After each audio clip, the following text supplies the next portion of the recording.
Hi guys, welcome back to my channel. My name is Christian. If it's your first time seeing me, go ahead and like this video because I know you're gonna like it already. Subscribe and turn on those post notifications so you never miss another upload. And if you already are subscribed, then hey babies, welcome back. So today guys, we are talking about discipline. Let me turn the sound bowls down a little bit so they're not too loud. So today guys, we are going to be talking about discipline and I don't know, just kind of whipping yourself into shape. You know what I'm saying? I am a very, very disciplined person. Maybe it's because I'm a Leo, but I know for a fact that ain't nothing gonna get done unless I get up off my ass and do it. Okay, so I'm very, very disciplined. I've also been in a lot of spaces in my life where I've really only had me to depend on, and we all are in that space. But a lot of times I feel like the energy of feeling like someone is always going to be there to catch you, or someone's always going to be there to help you pick up the pieces, can just lead to, you know, a habit of laziness when it comes to, you know, discipline. We're not willing to dedicate as much time. We're not willing to give as much of ourselves or make ourselves that much uncomfortable to, you know, make something happen. So let's go ahead and get into discipline. If you are someone that needs some discipline, okay, if you have difficulty kind of getting yourself on the road, sticking to things, sticking to plans, sticking to a routine, then of course, just keep on watching. So first things first, I would definitely say, just be real with yourself. You know what I'm saying? Be real with you and figure out where the discipline is lacking and why. If you always had, you know, really strict parents and you always had people around you that made sure you were aware of your expectations, made sure that you stayed on top of your work, and now you're an adult, you know, or you're just in a place where you want to commit to a journey of your own, maybe where you don't have other people overseeing you and making sure that you're doing these things, what is stopping you from getting into these energies? You know what I'm saying? Think about your past. Think about the things that you dealt with. Think about your relationship to authority as well. Because when it comes to discipline, we have to step into a space where we are the authority figure of ourselves. You know, you have to be your drill sergeant. You have to be the one waking you up in the morning, reminding you to meditate, reminding you to practice with your tarot cards, reminding you to release, reminding you to use these tools.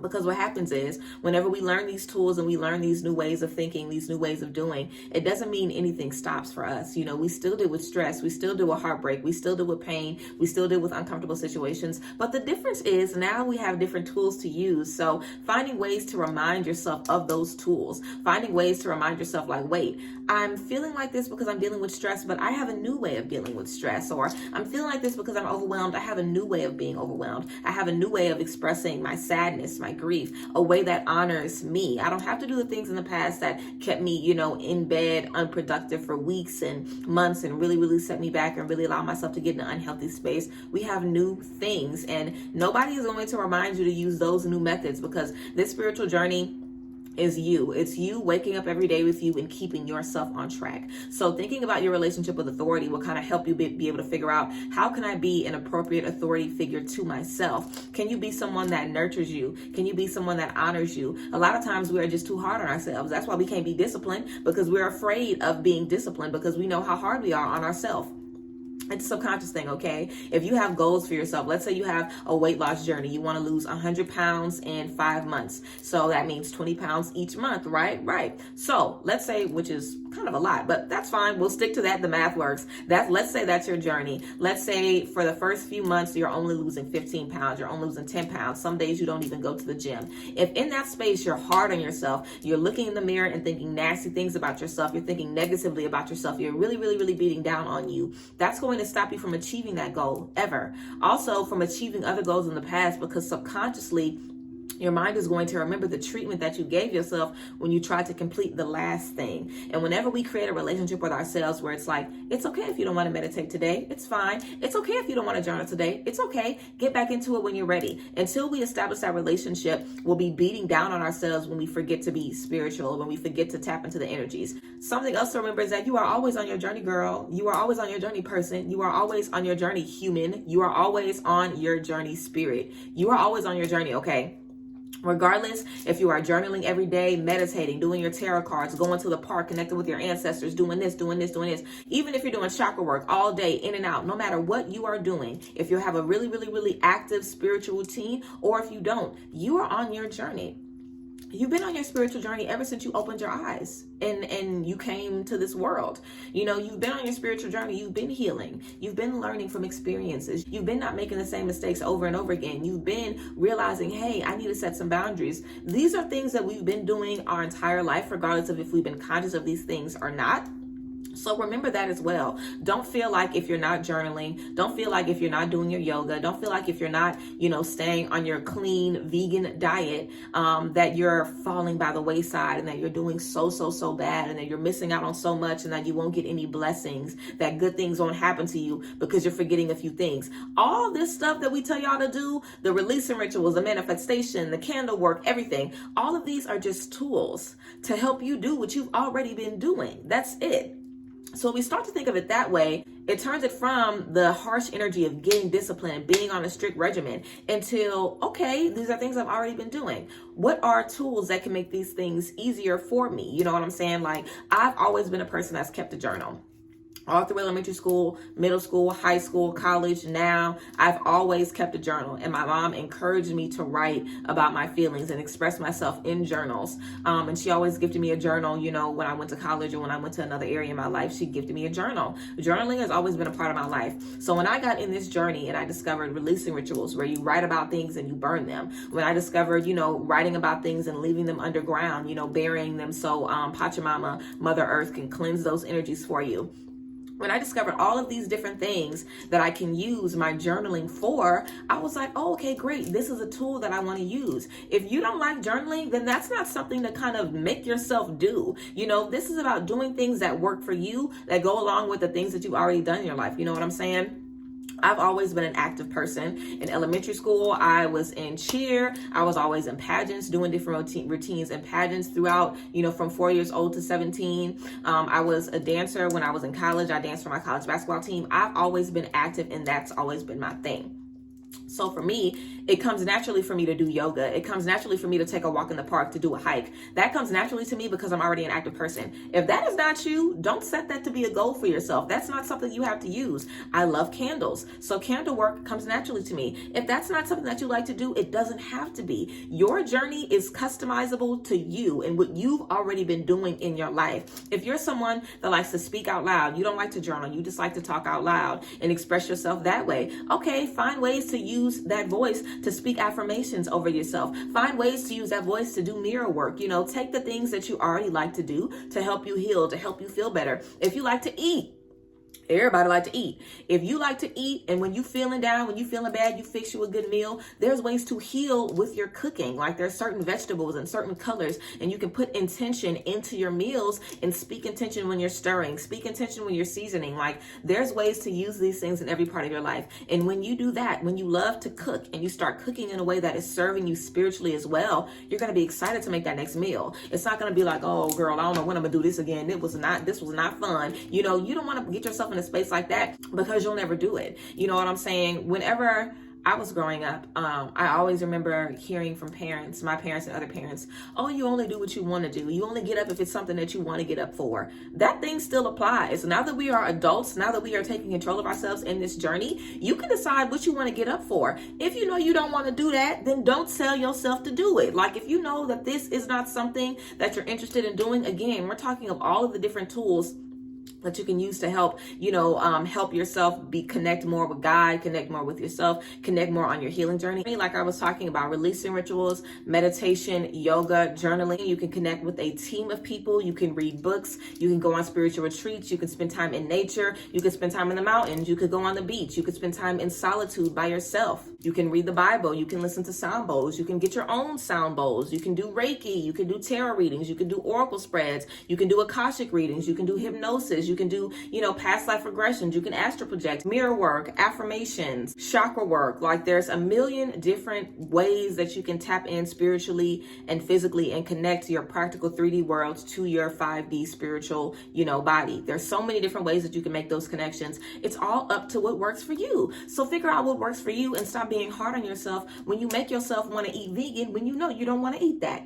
How did you think you were going to be successful at that if you knew you didn't like it in the first place? This journey isn't about making things difficult for yourself. It's not about you putting yourself in positions where it's like, I'm going to do this, even though I don't really, you're doing too much. Pull it back.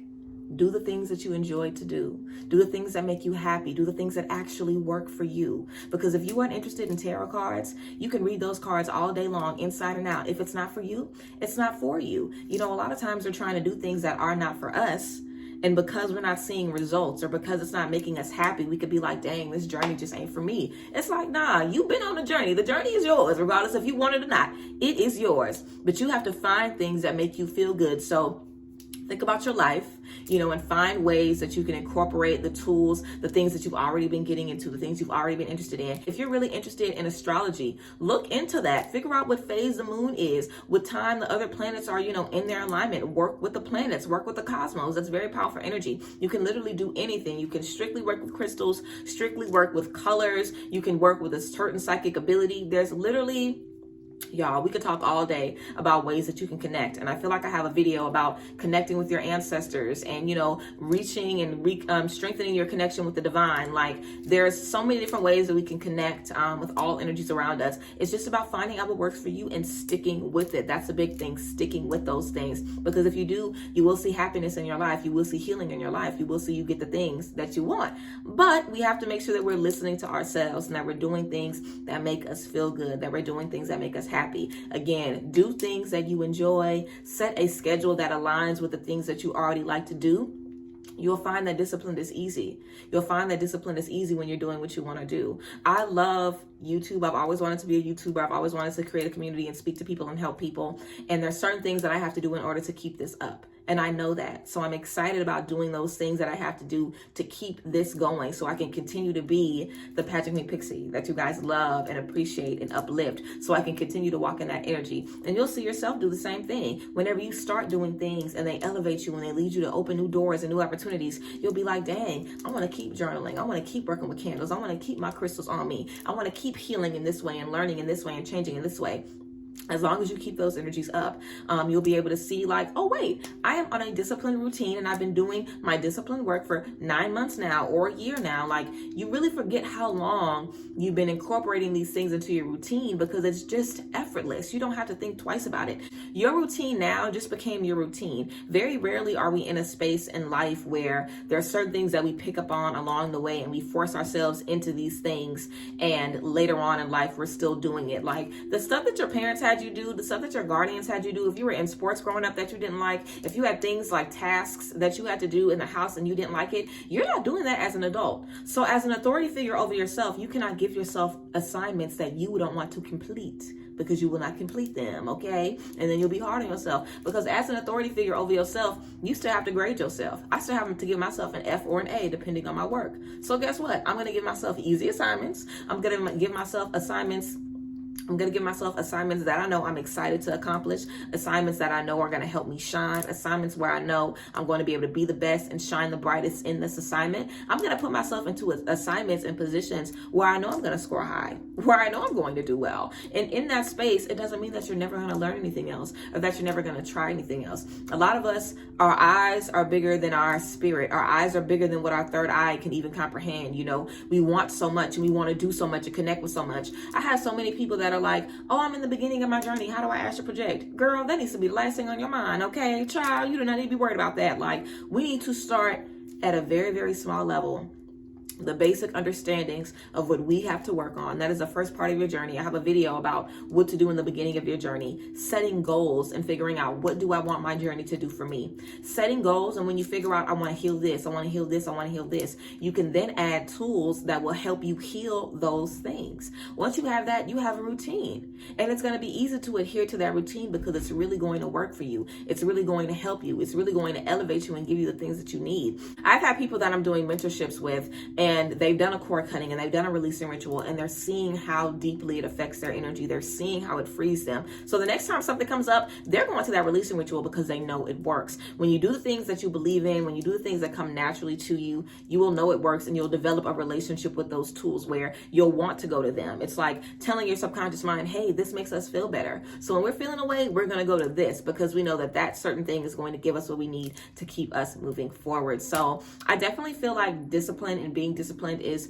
way more easy than it sounds. And I feel like we, have kind of created a connotation of, you know, very, very strict boundaries and, you know, no wiggle room when that's really not the reality. I really feel like it always comes down to just making sure that you are putting yourself in positions where you can shine, because you are the authority figure. You are the teacher. You are the leader of you. So you have to put yourself in a position where you're going to shine, where you're going to do well. And from that, you'll be able to find other things that you shine at and other things that help you out as well. But of course, having a community is always great for discipline and just staying accountable. So of course you can do that, but we all know accountability partners are good, but not always great, because at the end of the day, you are still with you. So I want all of us to be in a space where we can keep ourselves on track, even if we don't have access to these accountability partners and these friends and the support system, that you can find those energies within yourself and connect with yourself on that level to keep you on track. So yes, guys, I hope you enjoyed this video. I am vlogging my week this week for you guys. That's going to be up next week. And yeah, of course, all of the resources that you guys need are down below in the description box. I appreciate you guys and love y'all as always. Thank you guys for being here. And yeah, I'll see you guys next time. Bye guys. Bless.